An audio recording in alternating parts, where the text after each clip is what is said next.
In May of 2017, I was diagnosed with an extremely rare and aggressive form of aplastic anemia, stemming from the mutations in the RAD51 gene. I inherited one copy from my dad and one copy from my mom. Not great.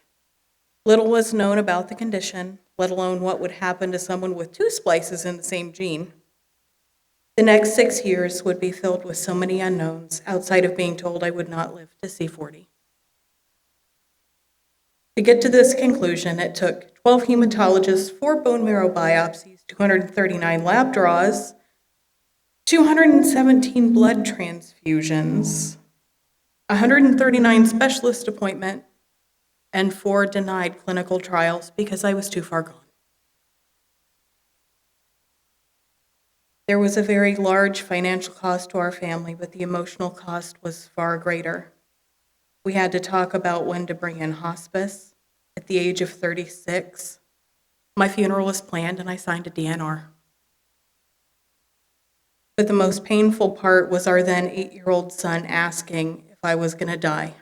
And all I could tell him was, not today. I was grieving the life I wasn't going to have and the future plans made with my husband. I was angry because I wasn't going to get to see our son grow up.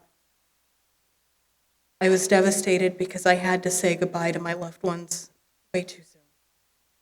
I was being forced to give up the dreams I had. I lost hope, my light faded, until all that remained were darkness and pain. I began attending Bible study with a friend, followed by church services. I met the people who were praying for me long before we'd even met. But the best thing to come from this was that I went from knowing of God to actually knowing Him. Little by little, my life became better because of my relationship with Him. As I learned to trust, gradually my blood counts became more stable, less medical interventions were required, and my heart felt so much lighter.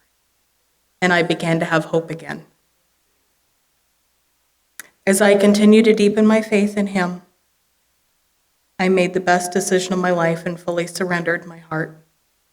As an affirmation of faith, I was baptized on September 25th, 2022.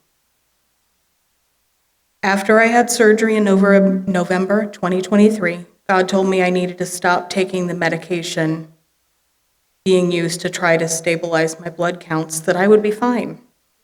So, against the advice of my doctors, I chose to put my trust in Him and listen. From December 2023 on, I was stable and required no medical interventions. The beginning of February 2024, I had some routine labs taken to check my blood counts and thyroid levels. The test results showed that everything was normal.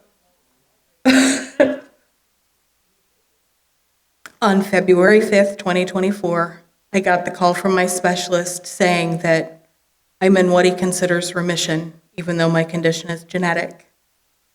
It truly is amazing what God can do. 10 days ago, we celebrated my 43rd birthday, and I'm thriving. Each morning I wake up and I thank God for another day.